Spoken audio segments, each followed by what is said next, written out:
The rain tapped softly against the wide glass window of Eli's small apartment, a rhythm that usually brought him peace after a long day. He sat cross-legged on the floor, his old wooden guitar resting across his knees. Warm light from a single lamp spilled across the room, casting a golden glow on the worn couch, a stack of books, and a mug of tea that still steamed beside him. This was his corner of calm, a place high above the noisy city streets where he could breathe. Sharing that space with someone from another planet had seemed impossible when he first heard the idea. Yet here he was, living with Vera. She had arrived 3 months ago through a student exchange between Earth and her distant world. At first, Eli feared awkward silences, but they had grown used to each other's rhythms like two quiet songs that found the same key. Vera was unlike anyone Eli had ever known. Her tall frame moved with graceful precision, and her skin shimmered silver under light, shifting gently like water reflecting a moon. When she spoke, her voice held a soft hum, as if an echo of the stars lingered in her throat. She was polite and calm, often sipping her tea that smelled faintly of rain and metal. They did not need many words to share an evening. Sometimes she watched him play his guitar, her eyes narrowing in focus as if each note was a rare discovery. That evening began like many others. The city lights outside painted the clouds with soft neon colors. Eli strummed a gentle tune, and Vera sat at the small kitchen table reading a thin blue book she had brought from her home planet. The air smelled of roasted herbs she often cooked with, an unfamiliar scent that had somehow become comforting. Suddenly, a low rumble rolled across the sky. Eli looked up to see the horizon tinted with a strange violet glow, brighter than any sunset he'd witnessed. The rain slowed to a hush. Vera stiffened. Her silver skin shimmered sharply as though a ripple passed beneath the surface. "Are you okay?" Eli asked, setting down his guitar. She closed the book slowly, her long fingers trembling. "It begins," she said in a voice that quivered like fragile glass. "What begins?" he asked, concern tightening his chest. "My cycle," she whispered. Her metallic eyes darted to the window, then back to him. Eli frowned. "Like a time of year? Do you need medicine?" She stood abruptly, her height suddenly intimidating in the small room. "No medicine. It is natural. But I must not be alone." Her words were clipped, her accent thicker than usual. Before he could ask more, a soft chime echoed through the apartment. A gentle hiss followed, and Eli turned just in time to see the front door's digital lock slide into place on its own. A small red light blinked above the handle. He rushed forward, tugging the door. "It didn't move. What the—" "It has sealed," Vera said, her voice lower now, almost a plea. "It will not open until my cycle ends." Eli stared at her. "You're saying we're stuck in here? For how long?" She closed her eyes briefly. "Several days, maybe more. The system ensures I am not left alone. It is our way to stay safe." The room felt suddenly smaller. Eli glanced at the locked door, the windows that now hummed with a soft blue glow. Security fields he had never noticed before. "Safe from what?" Vera's eyes shimmered faintly. "From myself.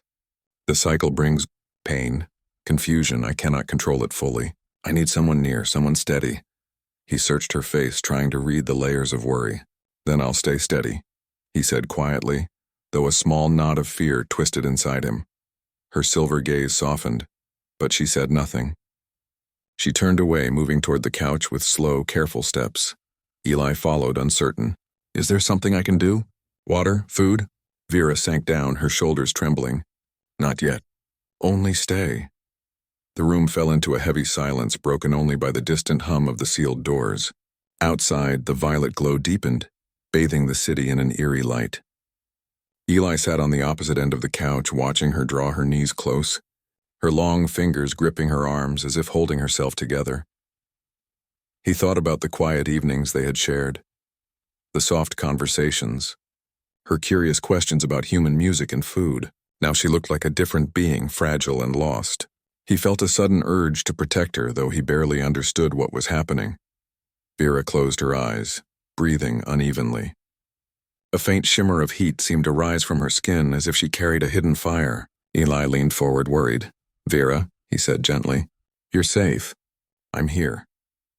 Her eyelids fluttered, and for a heartbeat she looked at him with something close to gratitude, or was it fear?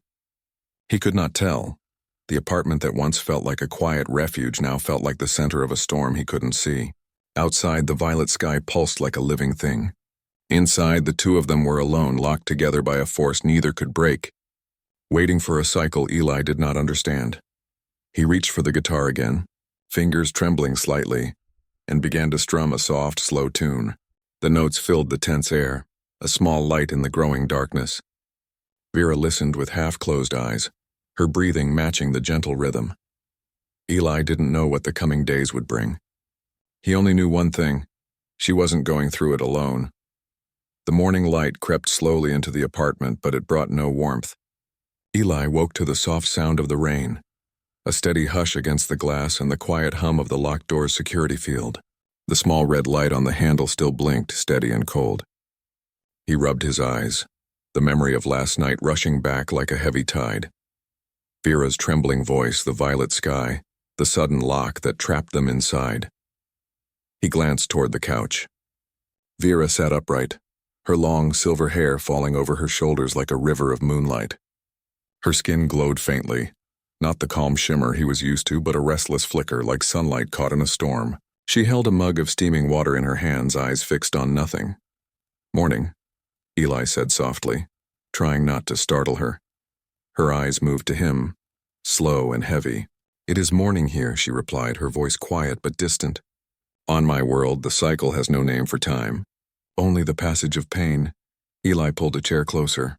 "How are you feeling?" Vera tilted her head, considering the question. "The first night is the quietest. The heat grows after. My mind wanders. I will not always know where I am." He swallowed hard. "Is there something I should do? Something to prepare?" "You stay," she said firmly, her silver eyes sharp for a moment. "You stay near. If I drift too far, call me back. Speak, play your instrument. Be human," the word struck him. Be human. As if his heartbeat and voice could anchor her to reality. Eli tried to lighten the moment. "I can do that. Being human is the one thing I'm good at." A faint curve of a smile touched her lips but vanished quickly, lost in the tension that filled the room. The day stretched slow and uneasy. The apartment felt different now, like it belonged to the lock instead of them. Eli tested the windows again, but the soft blue shimmer of the security field pulsed stubbornly under his touch. There was no escape. Not that he wanted to leave her, but the thought of being sealed in a cage by some alien system made his skin prickle. Vera stayed mostly silent. Sometimes she paced, her long limbs graceful but restless. Sometimes she sat perfectly still, eyes unfocused, as if staring into another world only she could see. The air around her seemed to ripple with a faint heat, and the faint metallic scent of her tea had grown stronger, mixing with the smell of rain outside. Eli kept himself busy making tea, strumming the guitar, telling small stories. He spoke of his childhood by the coast, of running barefoot across wet sand, of the first song he ever learned on the guitar. His words filled the room like soft lantern light. Vera listened in silence, her eyes flickering faintly at certain words, though he could not tell which ones reached her. By afternoon, the violet glow outside had returned, deeper than before, turning the clouds a strange burning purple. The rain fell harder. The light in the apartment dimmed, and shadows stretched across the walls. Vera stopped pacing and clutched the side of the couch. A sharp tremor passed through her body. Eli jumped up. "Vera?" She turned to him, her silver eyes swirling like liquid metal. "It grows," she whispered. "The second wave. Sit down," he urged, guiding her gently back to the couch. Her skin radiated heat now, enough that he could feel it through his shirt. "Is there anything I can—" "Stay," she repeated, voice shaking. "Stay close, speak, do not let me fall away." Eli knelt beside her. "I'm right here," her breathing quickened. A soft, low sound escaped her throat. Not quite a moan, not quite a cry. Her body trembled, and her shimmering skin pulsed with light, brighter then dimmer like a heartbeat gone wild. Eli gripped her hand without thinking. It was hot, almost burning, but he didn't let go. "Vera, you're safe. You're here with me. Tell me something about your home. Anything." Her lips parted, but no words came. Instead, a single tear, if it was a tear, rolled down her cheek, glinting like a droplet of quicksilver. Eli's chest tightened. "Okay," he said gently, keeping his voice steady. "Then I'll talk. I'll tell you about the ocean." He began to describe the sound of waves at dawn, the cool mist on his skin, the smell of salt and pine mixing in the early light. He told her about fishing with his father, about the time they watched a storm roll in, lightning turning the sky into fire. Slowly, Vera's trembling eased. Her breathing steadied, though her skin still glowed faintly with heat. After a long silence, she whispered, "Your ocean. Does it sing?" Eli blinked. "Sing?" "Waves," she said, her voice almost a sigh. "Music of water." He smiled softly. "Yeah, it sings. Like a song that never ends." Her silver eyes fluttered shut, and for a moment she looked peaceful, as if she could hear that endless song. Night fell again. The violet glow outside deepened until the sky looked like a vast bruise stretching across the stars. Inside, the apartment was warm and still, except for the quiet hum of the sealed door. Eli sat on the floor beside the couch, still holding her hand. His legs were stiff, his eyes heavy, but he refused to leave her side. He thought about how strange life had become, sharing his home with a being from another world, now locked in with her through a mystery he barely understood. Yet as he watched her sleep, her silver skin pulsing faintly with each breath, he felt no fear, only a quiet determination. Whatever this cycle was, whatever danger it carried, he would not let her face it alone. Outside, the rain fell harder, a steady heartbeat against the glass. Inside, Eli whispered a soft melody, a promise in the dark. Night slid across the city like a heavy blanket, hiding the stars behind thick violet clouds. Inside the apartment, the hum of the sealed door sounded louder than ever, a steady reminder that they were cut off from the outside world. Eli sat cross-legged on the floor, his back resting against the couch. The soft lamp in the corner flickered as if the strange sky outside was draining the light itself. Vera lay curled beneath a thin blanket, her silver skin glowing faintly in the dim room. She breathed fast, small tremors running through her long arms. Her glow pulsed with every heartbeat, flashes of pale blue chasing through the silver like lightning underwater. Eli brushed his tired eyes with the heel of his palm. He had dozed in short bursts, afraid to sleep deeply in case she needed him. When she stirred with a sudden sharp breath, he was instantly awake. "Vera?" he asked gently, her eyes snapped open. For a heartbeat, they were bright like polished steel, then clouded with a strange haze. "The fever grows," she whispered, her voice thin and cracked. "The third tide has begun." Eli leaned closer, alarm rising. "What happens in the third tide?" She turned her head slightly, her silver hair clinging to the damp skin of her face. "The mind tries to escape the body. It will wander. I must stay anchored or I may not return whole." Eli swallowed hard. "I'll keep you anchored. I promise." Her eyes flickered with a faint, aching trust before another tremor overtook her. She groaned softly, pressing her forehead into the couch cushion. The room felt hotter than before. Eli opened the small window latch out of habit, but the invisible security field shimmered in warning, buzzing faintly under his fingertips. No air from the outside world could enter. He returned to her side and dampened a cloth with cool water from the sink, pressing it lightly to her brow.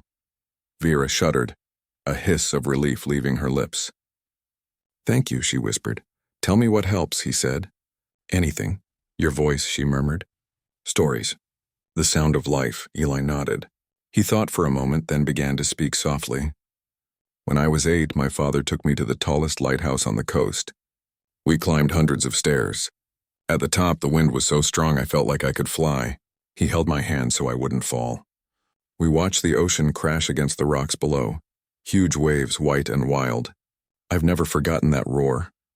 As he spoke, her breathing steadied slightly, though the glow of her skin still burned bright. He told her about school days, about late-night fishing trips, about the quiet comfort of a small-town diner where everyone knew his name. He filled the air with the texture of human life, salted fries, soft sand, music drifting from an old jukebox. Vera's eyes fluttered open, silver irises catching the dim light. "Your world is loud with color," she whispered. He smiled faintly. "Yeah, and full of surprises." Another wave of heat rippled from her body, stronger than before. Eli felt it even from a few inches away. Beads of sweat formed on his forehead. "Is it supposed to be this hot?" he asked. She nodded weakly. "The fire cleanses. It burns what is old inside me. If the body survives, the spirit renews." Her words chilled him more than the heat. "If the body survives?" he repeated. She closed her eyes again, silent. Eli clenched his jaw. He wouldn't let fear take root. He fetched more cool water, wiping her forehead and arms, careful not to startle her. The metallic scent of her skin mixed with the damp air, sharp but strangely calming. Hours passed in a haze of dim light and quiet murmurs. Outside, the violet sky deepened to almost black, the rain tapping a soft, steady beat. Eli fought sleep, humming low tunes when his voice grew tired. Then Vera suddenly gasped and sat upright, eyes wide and unfocused. Her body trembled with violent shivers. "The shadows," she said hoarsely. "They call." Eli gripped her shoulders gently. "Stay with me, Vera. You're here. You're safe." "They whisper," she insisted, her voice trembling. "They say the void is kind." He tightened his hold just enough to ground her. "Listen to me. I'm real. This room is real. The rain outside is real. Stay here, with me." Her breathing hitched. For a terrifying moment, her eyes seemed to lose their glow entirely, as if the light within her had blinked out. Eli felt a cold panic surge through him. Without thinking, he began to play his guitar. A soft, steady melody, the same tune he played the night they first became friends. The notes filled the warm air like a lifeline. Vera blinked slowly. Her silver eyes refocused, a fragile light returning. "Music," she whispered. "Anchor." "That's right," he said, voice low but firm. "Stay anchored. Breathe with me." He counted softly with each strum, 1, 2, 3, until her breathing began to match the rhythm. Gradually, the violent tremors eased. She sank back onto the couch, exhausted but calmer. Eli exhaled shakily, his own heart pounding. "You scared me there," he admitted. Her lips curved faintly. "The shadows almost won. But your sound, your human sound, pulled me back." He squeezed her hand gently. "I told you I'd keep you anchored." The night wore on. Eli stayed beside her, sometimes speaking, sometimes just breathing in sync with hers. He watched the flicker of light under her skin, the strange beauty of it like a living aurora. Despite the heat, a quiet peace settled between them, fragile but real. Near dawn, the violet glow outside softened to a pale gray. The rain slowed to a drizzle. Vera stirred, opening her eyes with effort. "The third tide has passed," she said, her voice a whisper but steadier than before. Eli brushed damp hair from her face. "You made it through." "We made it," she corrected, a hint of a smile breaking through her exhaustion.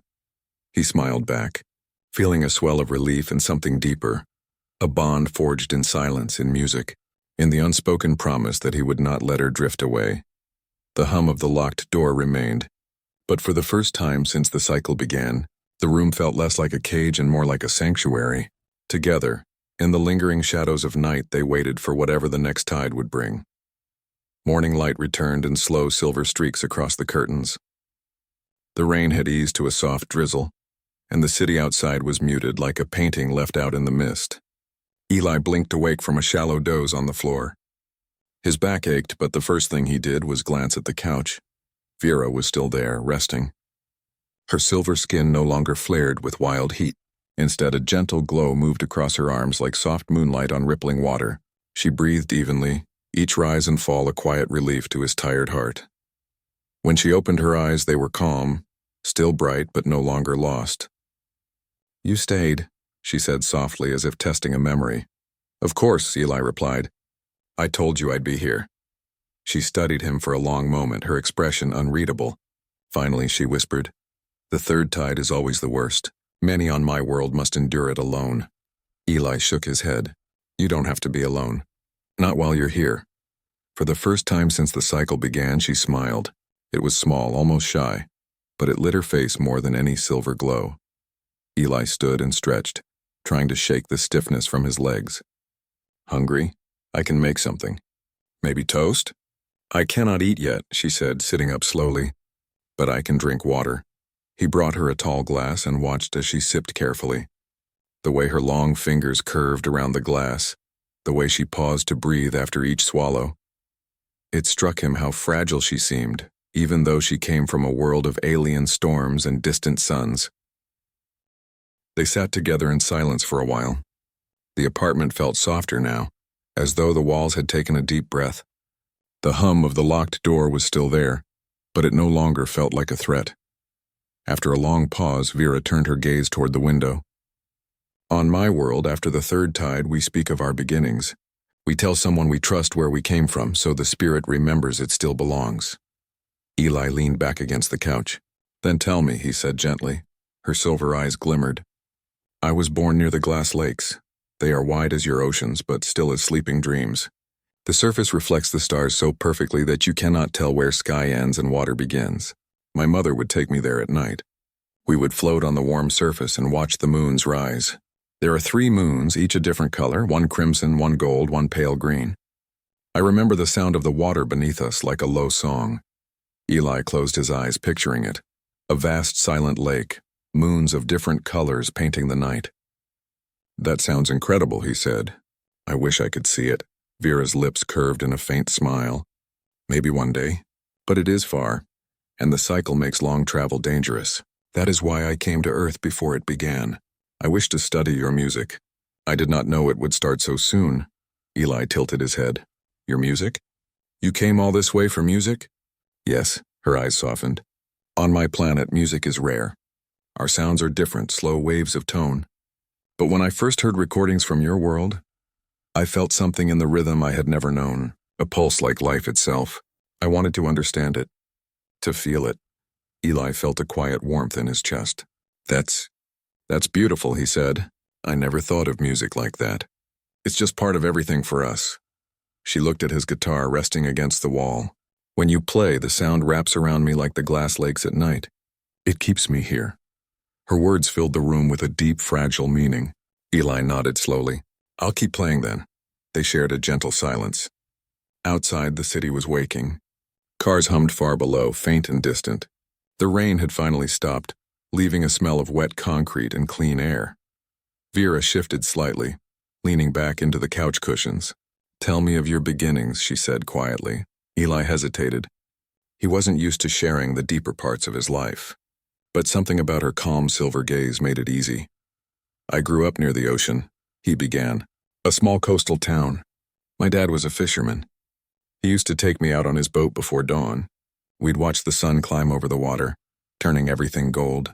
My mom made the best blueberry pancakes you can imagine. The house always smelled like salt and warm bread. Vera closed her eyes, listening. We didn't have much money, Eli continued, but we had stories. My dad loved telling old sea legends, ghost ships, glowing fish, storms that could swallow islands. I guess that's where my love for music started. He'd hum songs while he worked. Simple tunes, but they always stuck with me. After he passed away, I played those songs on the guitar to feel close to him.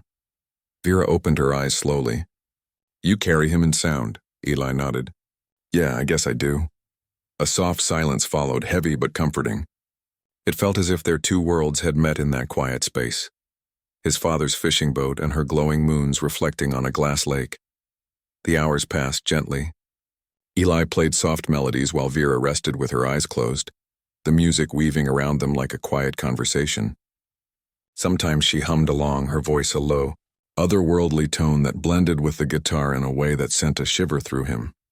As evening approached, the violet hue outside returned, not as fierce as before but still strange and beautiful. Vera sat up, her glow steadier now. The 4th tide will come, she said calmly, but I think it will be kind. Sharing our beginning strengthens the spirit. Eli smiled faintly. Then we'll face it together. She met his gaze, her silver eyes reflecting both the fading daylight and the warm lamp inside. Yes, she said simply. The hum of the sealed door remained, but it no longer felt like a prison. It felt like a quiet witness to something rare. 2 lives, 2 worlds, bound together by stories and sound. As night fell once more, Eli placed the guitar gently on the floor. He leaned back against the couch where Vera rested, their shoulders almost touching. Outside, the first stars fought to shine through the violet clouds. Inside, the music of memory lingered, soft and steady, a promise that neither of them would forget where they came from, or where they were now. Night returned with a strange hush. The violet sky outside the window glowed faintly, like a lantern behind heavy fog. The air inside the apartment felt thicker than the nights before, heavy with a heat that clung to the skin.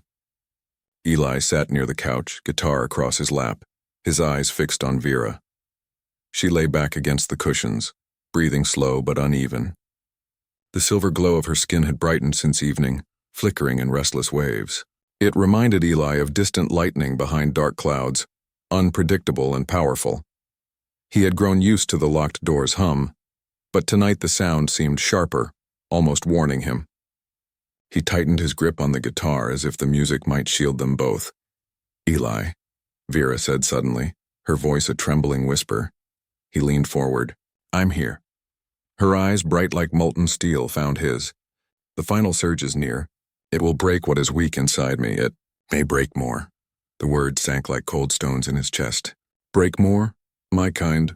Sometimes we do not survive the fifth tide," she said, her voice thin. "The body burns to renew the spirit. But some bodies cannot hold the fire." Eli's heart pounded. "No," he said quickly. "You're strong. You've made it this far." She shook her head slightly. "Strength is not enough. I need your voice, your sound. If I lose myself, call me back. Do not stop until I breathe again." His throat tightened. "I promise," he said. "I'm not going anywhere." A shiver ran through her, and then the heat rolled off her in a sudden wave. Eli felt it instantly, hot enough to sting his skin. Vera arched her back, a soft cry escaping her lips. The light beneath her skin flared bright, almost blinding. "Vera!" Eli dropped the guitar and reached for her hand.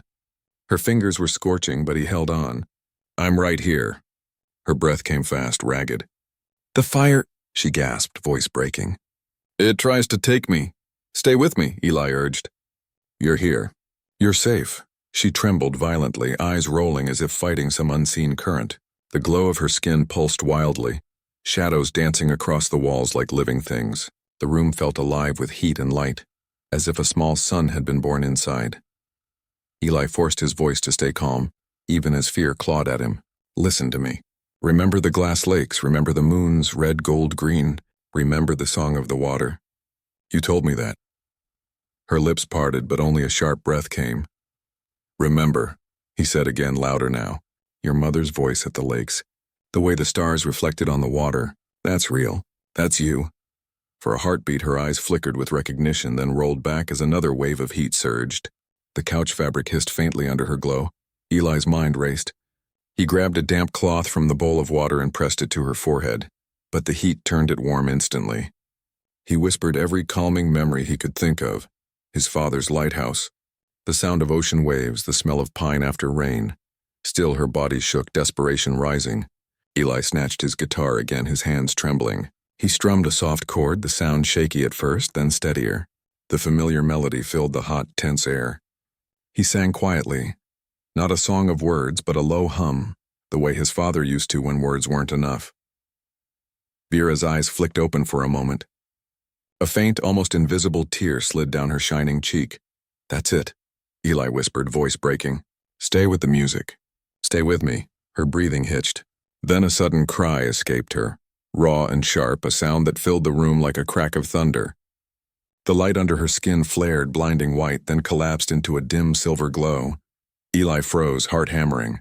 "Vera?" For a long moment there was only silence, then she drew a slow, shaky breath. I'm here," she whispered, voice fragile but alive. Relief washed over him so hard he almost collapsed. He set the guitar aside and knelt beside her, pressing the cool cloth to her brow again. Her skin was still warm but no longer searing. "You did it," he said softly. "You made it." Her silver eyes found his, tired but clear. "No," she said weakly. "We did it." Eli felt his chest tighten with something deeper than relief, something like awe. He had never witnessed such raw strength, not just in her but in the fragile thread of connection between them. The room was quiet again, except for the soft rain returning outside. The violet sky beyond the window had faded to a pale gray, the strange glow finally softening. Vera closed her eyes, breathing more evenly now. "The fire has passed," she murmured. "The spirit is whole." Eli stayed beside her, his hand still holding hers, afraid to let go. Minutes stretched into an hour. He watched her sleep, the faint silver light of her skin now gentle and calm. The apartment felt different, less like a sealed chamber, more like a sanctuary that had survived a storm. When she stirred again, her voice was clearer. "Eli," he leaned closer. "I'm here. You anchored me," she said, eyes half open. "Your sound, your stories, your human heart. You kept me alive. He smiled, though his own eyes burned with unshed tears. You kept yourself alive. I just reminded you where you belonged. Vera's lips curved in the faintest smile. That is everything. Outside, the first pale hint of dawn touched the clouds. The sealed door still hummed, but its sound no longer felt like a prison. It felt like a guardian that had finally done its job. Eli remained on the floor beside her, exhaustion settling into his bones. Yet he stayed awake, listening to the soft rhythm of her breathing, a music more precious than any song he had ever played.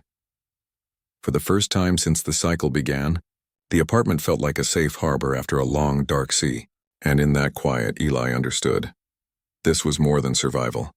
It was trust, woven in heat and shadow, a bond that no storm could burn away. A soft hush covered the city as dawn approached, the kind of silence that comes only after a long storm. The sky outside Eli's apartment had finally lost its strange violet glow.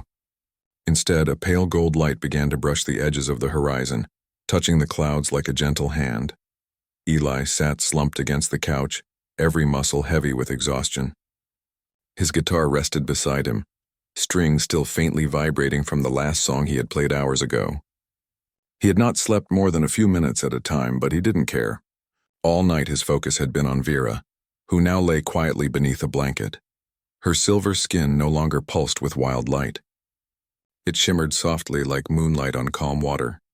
The fierce heat that once poured from her body had cooled to a pleasant warmth. Each slow breath she took was steady and peaceful. Eli let out a long sigh he hadn't realized he was holding. For the first time since the cycle began, the room felt safe. The hum of the sealed door was still present, but gentle now, more like a faint heartbeat than a warning. As the first true rays of morning touched the window, Vera stirred. Her eyes opened slowly, revealing a calm silver glow. She blinked as if adjusting to a world she wasn't sure was real. Eli, she whispered, her voice soft but steady.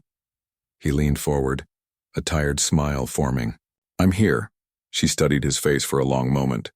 It is over, she said finally, each word carrying both relief and wonder. You mean the cycle?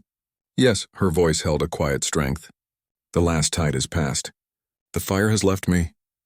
Eli felt his chest loosen like a heavy knot finally undone. You made it, he said, the words almost a sigh.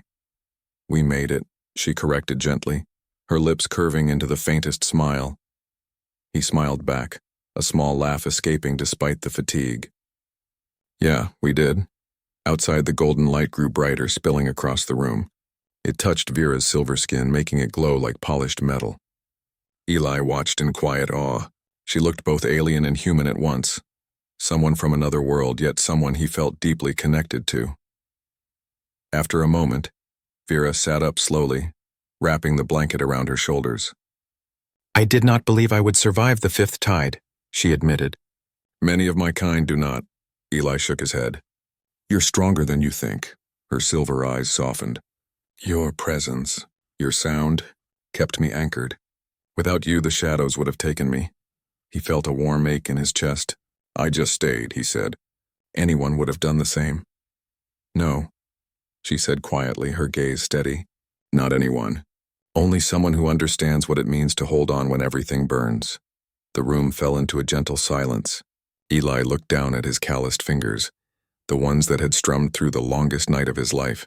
He thought about the stories he had told, the memories he had shared, all to keep her tethered to the present. He realized how much those moments had meant to him too, how they had pulled something alive from his own heart. A soft chime broke the stillness. Eli turned toward the door. The small red light above the handle blinked twice, then turned green. With a quiet click, the lock released. They both stared at it for a moment. After days of being sealed in, the sudden freedom felt unreal. It is finished, Vera said softly. Eli stood slowly, stretching stiff muscles. He approached the door and touched the handle. It turned easily now, no hum, no resistance. Beyond it, the hallway smelled of fresh rain and morning air. He looked back at Vera, who was watching him with calm eyes. You can leave now, he said gently. She nodded but did not move. I am free to go, she said, but I am not ready to leave. Eli felt something warm flicker in his chest. You can stay as long as you want, he said. She smiled, small but brighter than before. Thank you. The golden light of morning continued to fill the room, chasing away the last of the night's shadows. Vera stood slowly and stepped toward the balcony. Eli followed her, and together they slid open the glass door. Cool, damp air swept in, carrying the clean scent of rain. They stepped outside. Below them, the city glistened under the new day. Wet streets shone like mirrors, reflecting the first rays of sunlight. Birds began to call, their songs light and hopeful. Vera closed her eyes and tilted her face toward the warm breeze. "It smells new," she said softly. "That's the smell after rain," Eli said. "It always feels like the world is starting over." She nodded. "On my planet after the cycle, we step into the dawn to honor life, to feel the air as if it is the first we have ever breathed." Eli smiled. "Then this is perfect." They stood side by side, silent, watching the city awaken. For a long time, neither spoke. Eli felt the quiet bond between them like a steady heartbeat, a connection built not on words but on nights of fear and trust. Finally, Vera turned to him.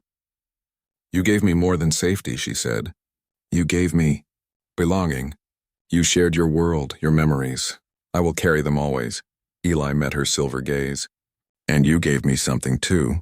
You reminded me that even in the hardest nights we're not meant to face things alone." Her eyes softened, reflecting the rising sun. "Perhaps that is the strength of humans. You stay. You hold on. Even when the sky burns." He looked back at the glowing horizon. "Maybe that's what friends do," he said quietly. She tilted her head, considering the word. "Friends," she repeated, a gentle echo. "Yes, friends who crossed worlds." The city brightened around them. The nightmare of the past days felt distant now, like a shadow fading under the sun. Yet the memory of it would remain, of music and stories, of fire and silver light, of two lives holding each other steady when everything threatened to break. Eli knew that even when she eventually returned to her own star, a part of this morning would stay with him forever. The warmth of her presence, the strength of her survival, the quiet truth of what they had shared. It was more than friendship. It was proof that in a vast, cold universe, a human heart could be a beacon of light. Vera looked toward the horizon one last time, her silver skin glowing in the dawn. "The cycle has ended," she said softly. "A new day begins."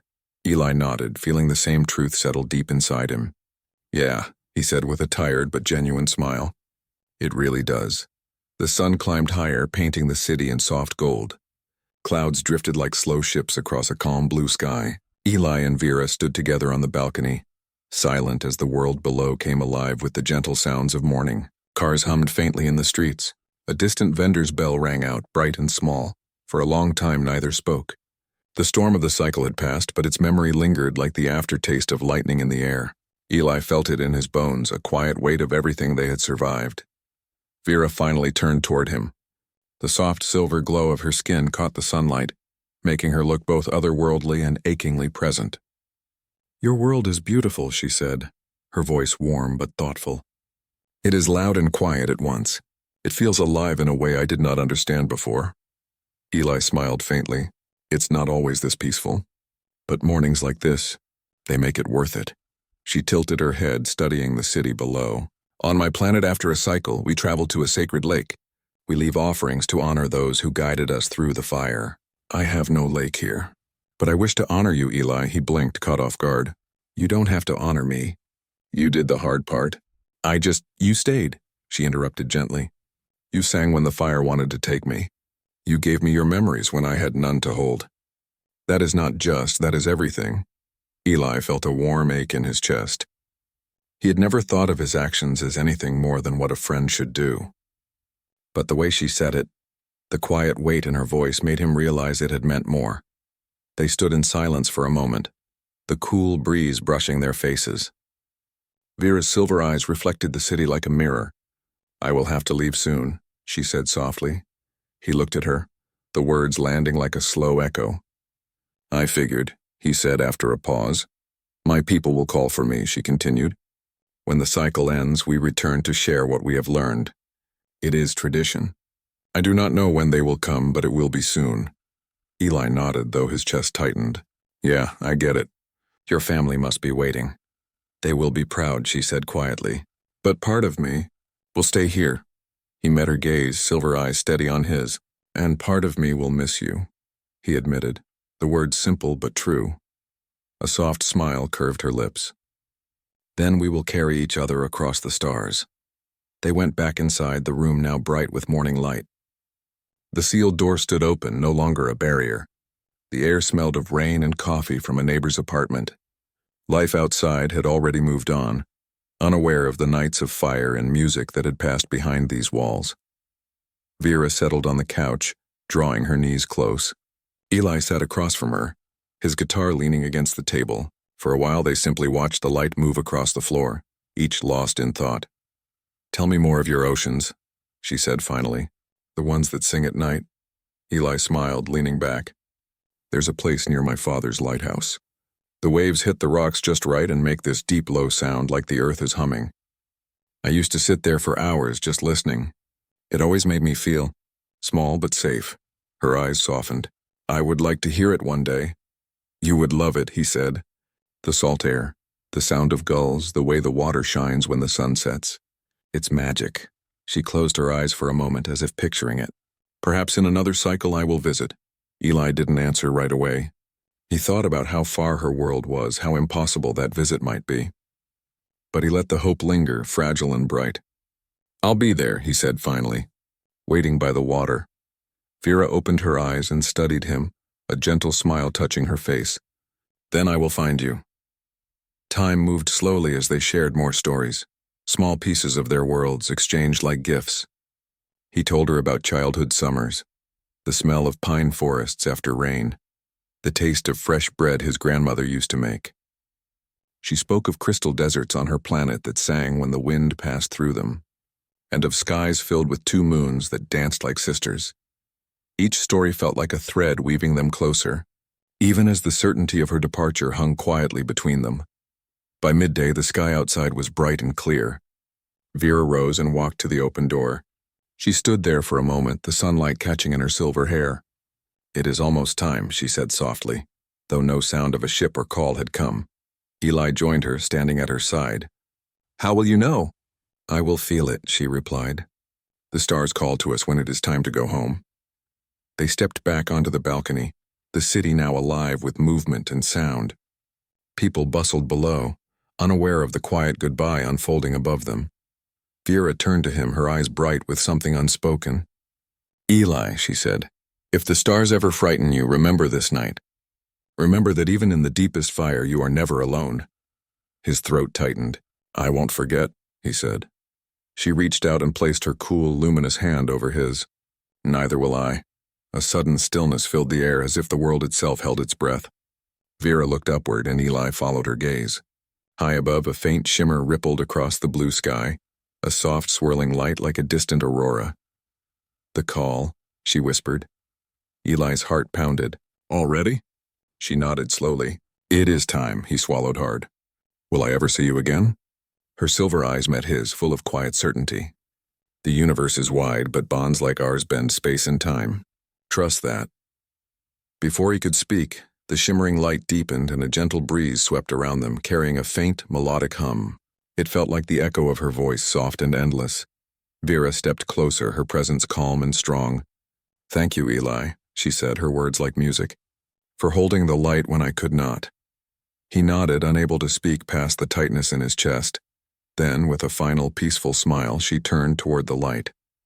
Her form shimmered, silver glow brightening until it merged with the soft sky. The breeze lifted, and in a blink she was gone, like a star fading at dawn. Eli stood on the balcony, the world suddenly vast and quiet.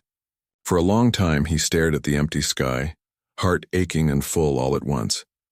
He finally stepped back inside, the apartment still carrying the faint warmth of her presence. His guitar waited near the couch. He picked it up and strummed a gentle chord. The sound filled the room, soft and steady like a heartbeat. Outside, the day stretched wide and bright. Eli closed his eyes and let the music carry him, knowing that somewhere beyond the blue, a friend with silver eyes might be listening, and in that moment he understood. The fire had passed, but the bond remained, stronger than distance, brighter than any star.